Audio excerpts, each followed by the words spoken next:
Hello everyone, Inquisitor Vaughn here, and in today's video we are going to continue with our Necron deep dives by going into the Nekthyst dynasty.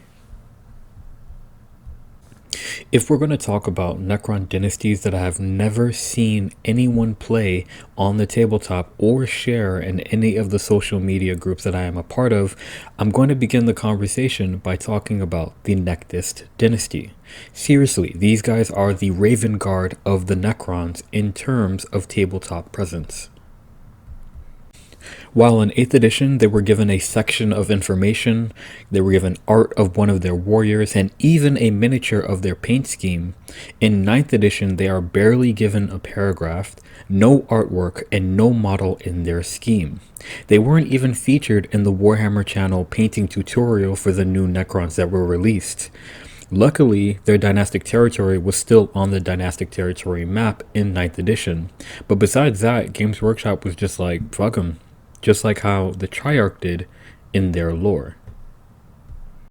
The Nekthyst dynasty has a dynastic territory in the Ultima Segmentum, closer to Terra than the other dynasties mentioned previously, but not the closest. Their current heraldic color scheme is said to be black and gold, but previously it was gold and purple, and their dynastic Ankh is said to represent their original organization and structure, which they seek to expand into encompassing the entire galaxy. Unlike many of the dynasties we have went over, what lore we do have on the Nekthyst dynasty is very brief, but speaks directly to their past before the Necrons went through biotransference, in a kind of muddled way that we have to look into to understand. So let's get into it. According to the lore, it was during the Wars of Succession that the nobles of the Nekthyst dynasty became known as betrayers and traitors due to the actions or inactions of their pharaoh Oblis the Enslaver, who refused to follow the Triarch's decree. Because of this, when the Nekthyst crown world was attacked by the orcs, the Triarch refused to intervene. It is said that since that day, the Nekthyst rejected the common concept of honor that the Empire placed a high value on. They committed themselves to going to any extreme to defend and preserve their shattered domain, no matter how underhanded or dishonorable. Because of this, the Nekthyst are considered little more than untrustworthy savages by the other dynasties. Now, this is actually some really juicy lore. Let's dive into it because though it's very small in its amount, if we think about the implications of the lore and what it says, then it actually says a lot about the dynasty. The first part that we have to think about is that their lore says that it was during the Wars of Succession that the Nekthyst got their reputation for being betrayers. As we already know, there were two Wars of Succession. The first after the expansion from the Necrontyr homeworld, and the second after the Necrontyr were beaten back to their homeworld by the Old Ones in the beginning stages of the War in Heaven. So we'd have to ask ourselves, which one did they gain this notoriety and reputation? If I were to speculate, I would say that they couldn't have gotten this reputation during the first Wars of Succession, because if they were betrayers, then so were all of the secessionists in that conflict. But we know that eventually the secessionist dynasties were pardoned by the Triarch and united against the Old Ones. This pardon wiped the slate clean for many dynasties and united the Necrontyr under the Triarch once more. I think that it was during the second Wars of Succession that the Nekthyst gained this negative reputation that they did. But it was difficult to say because all dynasties that fought the second Wars of Succession on the Necrontyr homeworld could still be said to have gained a new negative reputation. What made the Nekthyst particularly nasty? Well, the available lore says that the Nekthyst refused to follow the decree of the Triarch, and it mentions in their lore their willingness to use underhanded means to protect what is theirs. I think this is indicating that the Nekthyst refused to follow dynastic codes of war. If the Necrontyr dynasties fighting each other was not enough to consider them all betrayers, then it must have been how they conducted war that must have labeled them as such. Even as Necrontyr, there were ways of war that were deemed acceptable by the standards of the Triarch. This is why the Triarch Praetorians existed, to make sure that the traditions of the Necrontyr continued, even in war against other Necrontyr, especially in war against other Necrontyr, and to assure that the laws of the Triarch were followed. If we visualize the setting and we move forward with the idea that the Nekthyst gained this negative reputation during the Second Wars of Succession, it is a setting in which the Necrontyr dynasties have been beaten back to their homeworld and began fighting amongst themselves again. In this setting, even in the midst of civil war, all of the dynasties followed the codes of war laid down by the Triarch. All dynasties except for one, that one dynasty being the Nekthyst. If we think about it in this way, we have to ask ourselves further, what means did they use? What ways of war did they do or conduct that deviated from the traditions of the Triarch? Two ways that I can immediately think of are the use of assassins against other Necrontyr nobles and the unannounced assault of another dynasty or dynastic territory. Even as Necrons, the use of death marks, which are the assassins of the immortal class, is seen as only being appropriately used against an enemy that is not an honorable foe. Other Necrons are always considered an honorable foe by default, and therefore it is forbidden to use death marks against them. The Silent King himself must hide the fact that he utilizes a deathmark cadre called the Breath of Silence because it would make him look dishonorable to the Empire. So the use of the assassins might be a way that the Nekthyst dynasty deviated during the Second Wars of Succession. Open challenges to an opponent appear to be an important thing to Necrons in a way that might imply it being part of their dynastic traditions. Many times in the current lore, unless the Necrons are already being assaulted or invaded, Necron emissaries will appear to their enemy and let them know they have a certain amount of time to leave a world claimed by the Necrons, only after which will follow indiscriminate slaughter if the population refuses to leave. Direct challenges in open war gave both sides the opportunity to show their martial prowess and give a fair opportunity for both sides to win or lose. Attacking another dynasty without announcement or open challenge leaves the defending dynasty vulnerable and unable to fight back how they normally would if given time granted by the Necrontyr traditions. Another way that I could think of the Nekthyst deviating could be implied in their Pharaoh's title, Oblis the Enslaver. Could it have been possible that along with using assassins and attacking other dynasties unannounced, that the Nekthyst enslaved other Necrontyr? From the lore on Namesor Xandrek, who still believes that he is a Necrontyr fighting in the Wars of Succession, we learn that obtaining prisoners of war is part of Necrontyr codes of war. However, the prisoners were often the commanders of the enemy force and they were treated with respect. We also learn from dynasties such as the Zarekan dynasty, the Sautek dynasty, and the Maynarch dynasty that it is possible to subjugate another dynasty. But the opportunity to subjugate one's own dynasty was also part of the traditions of war. The thing is, though, capturing prisoners of war and treating them with respect is not necessarily enslavement. Subjugating another dynasty is not enslaving them. If the title of the Nekthyst Pharaoh is anything to go off of in regards to trying to understand the dynasty, then it is possible that the Nekthyst enslaved other Necrontyr and did not treat them with respect or allow them to subjugate themselves or their dynasties. These three things could very well explain why the Nekthyst were considered traitors and betrayers, and regarded as little more than savages in comparison to the other dynasties.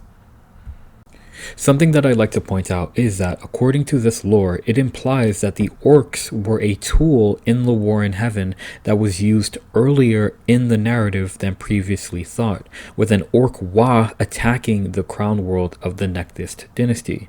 As I said before, the Triarch did not intervene with the Nekthyst Crown World's attack by the orcs, and it's said that ever since that day, the Nekthyst shunned honor and changed the color of their carapace from the original gold and purple to a rough and burnished copper, which reflected their jaded cynicism. Now, I wanted to point that out because this information is strange. It made me ask, when exactly did the orcs attack the Crown World for it to be a pivotal reason why the Nekthyst dynasty became dishonorable? The lore on their heraldic color can give some indications. It says that their carapace was the color of gold and purple, but that they changed it to the burnished dark metal after their crown world was attacked. This can make sense. At first glance, one would think they mean that their carapace as Necrons was changed to that burnished color. However, given the information that we have thus far, and based on the fact that in the Necron deep dive video, I go over how parts of the modern Necrons are actually armor as opposed to the body of the Necron. Things like the ribcage-like abdomen armor, the shoulder plates, and the death mask, they changed the color of their heraldry and armor before biotransference, which means they were still Necrons here when their crown world was attacked by the orcs.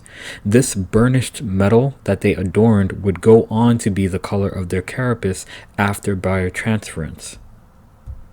So it can be assumed that the Nekthyst at one point in time weren't as horrible, or maybe didn't do all the underhanded things that they could have done before their crown world was attacked, but that afterwards, in that brief span of time between the attack and biotransference, they fully let loose and disregarded the decree of the Triarch, gaining this reputation of notoriety that they did. Another thing to point out is that they were these underhanded savages to the other dynasties as Necron tier, and somehow they were allowed to undergo biotransference and become Necrons. I think that an important thing to point out in this regard is that Zarek was the Silent King during the Second Wars of Succession before biotransference. Zarek had the Maynarch dynasty as his left hand, and the Maynarch have always been known to combat other Necron tier dynasties like no other. Though it is likely that the Maynarch still followed Necron tier traditions in combat, I mentioned them as an example of how the Silent King might turn a blind eye to unfavorable practices so long as the dynasties that applied them were useful and loyal. Another example of this is the Mefrit dynasty, who blew up people's stars.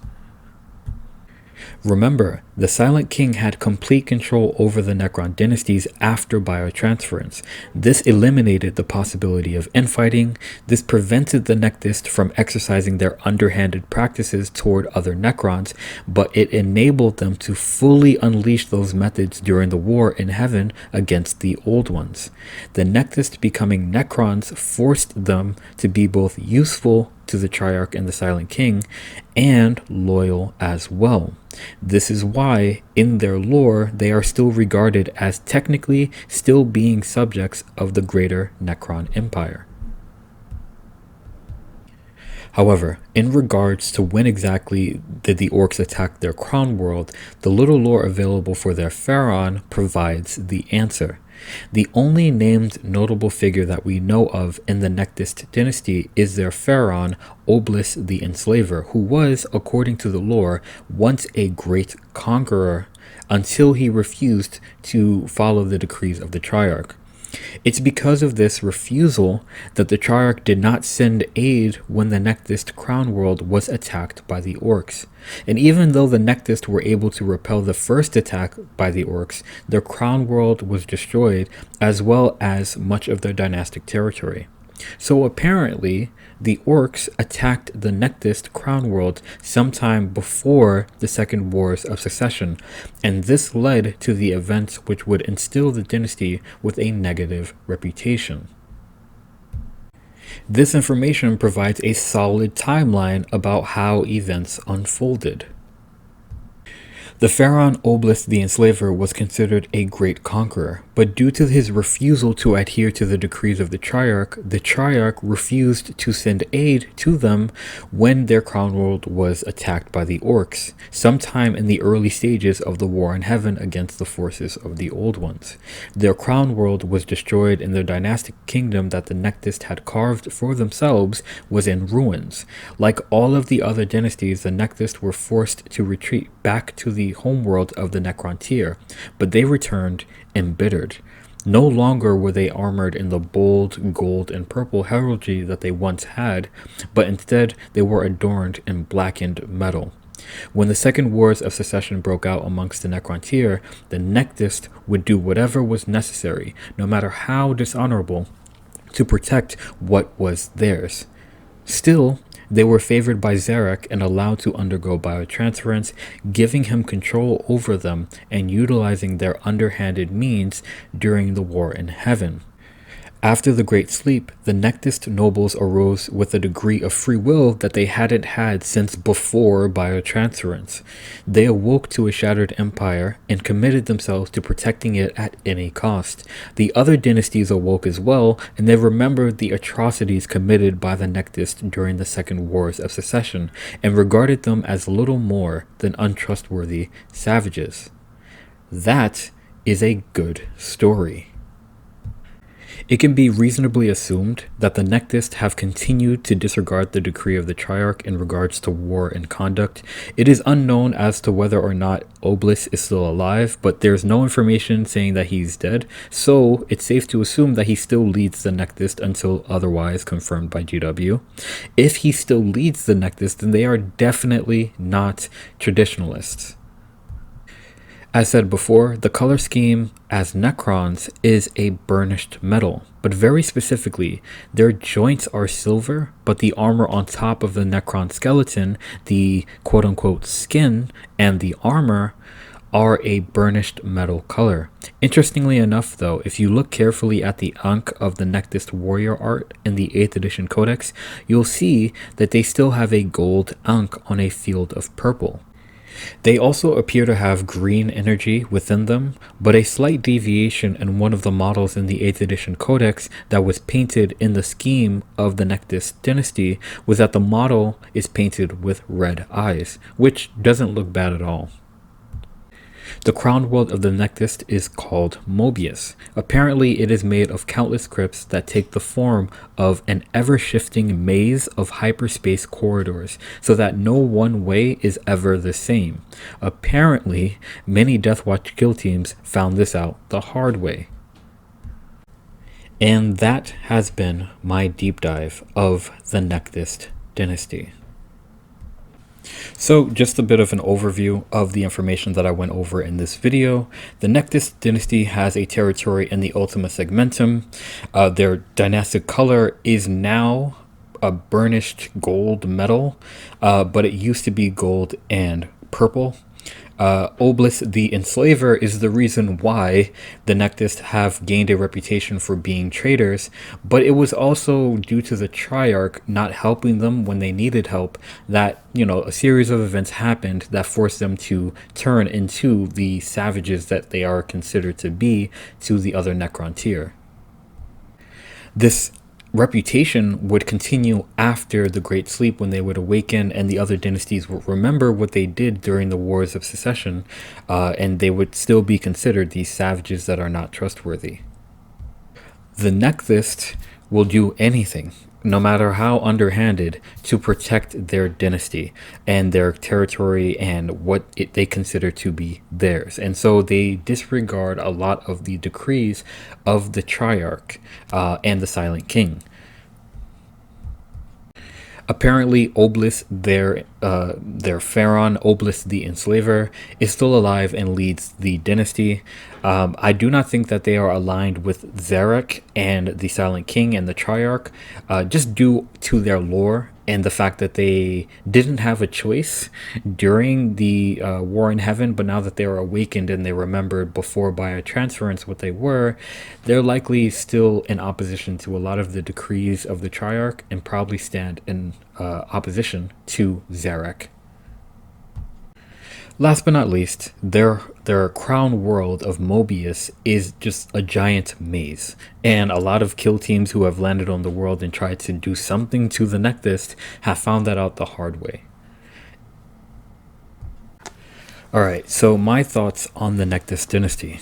I actually really like the sound of this dynasty. Like, their story makes sense. Like, of course, Obelisk was wrong for, like, dying or not following the decree of the Triarch, but at the same time, it was very grimy to not try to help them when their world was being attacked by the orcs, especially after the slate was wiped clean, after, you know, the dynasties were pardoned for any crimes that they committed during the first wars of secession, you know. So it's kind of like it's understandable why they would turn into these isolationist kind of, you know, dynasty where they will do anything to protect what's theirs, since they can't depend on the the government, the Necrontier hierarchy to protect them, you know. So I think that's a cool story.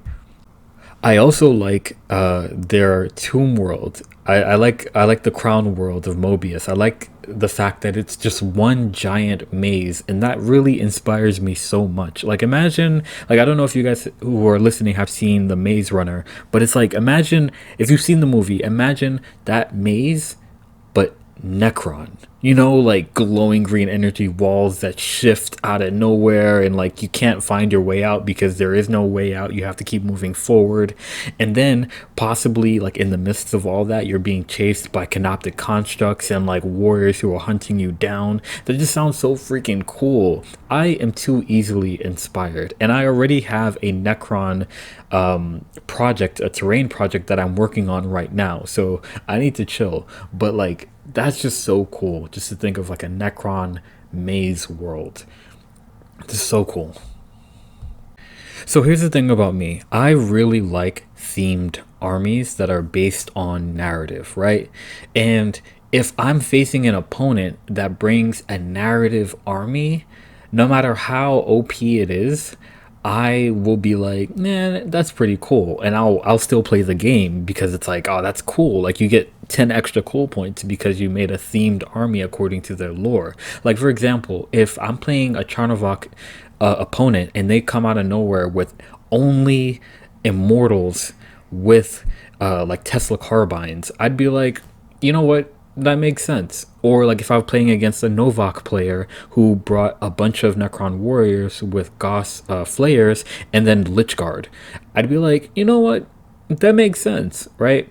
So when it comes to the Nekthyst dynasty, I feel like if I could say this is a perfect army for someone, I think it would be a perfect army for a person who is, or who has the approach of win at all costs. Like, Nekthysts are the dynasty. If you are a person who is like, if you sat down with yourself and you're like, look, I really want to play Necrons, but I don't give a shit about my opponent, the Nekthyst are the dynasty for people like that. Like, if I was facing off against a Nekthyst player and they came with like freaking Seraptic constructs and like everything Forge World and like 10 monoliths, I'd be like, you know what? That makes sense. You know, like, the Nekthyst dynasty is for people who are win at all costs, don't give a shit, and they just want to win. This is the Necron dynasty for people like that, and even people like that have a place in this community. And like, I would hate to face off against them, but at the same time, I'd be like, this is pretty cool because at least this makes sense according to their lore. The Nekthyst Dynasty have the perfect color scheme for people like that too. What I've found in my experience with playing on the tabletop is that most people, not all, but most people who are only focused on winning games don't really care about the color scheme, and they often choose armies that have really simple color schemes because the painting aspect of it is not really what they're in the game for. Now, there are exceptions to this rule. I know someone personally who is like an artist, like a true artist with his miniatures, but he's also like really competitive and good with the rules. Shout out to Kirill. But besides that, the people that I faced who are really competitive, they didn't really care about the scheme, and they chose armies with simple schemes so that they can better focus on just mastering the rules.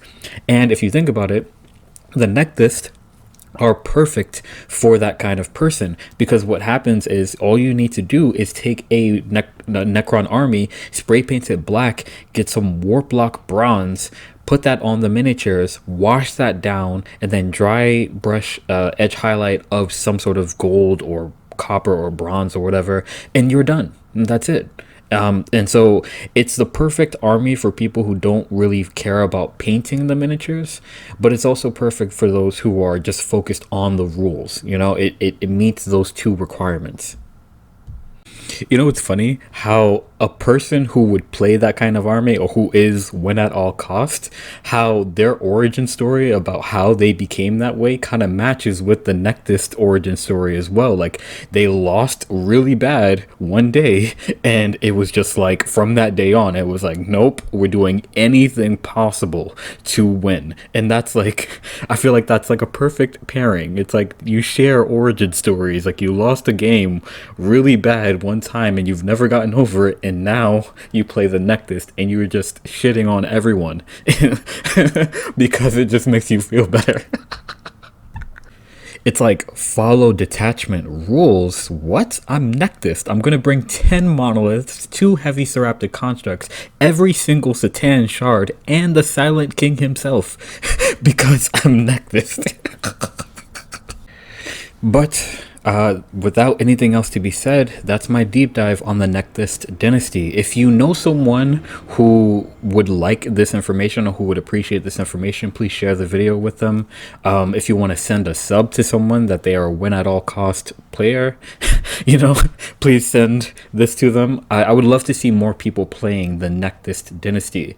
And like me as a person, even if they are like win at all cost players playing the Nekthyst dynasty, I would still love to see that because it makes sense.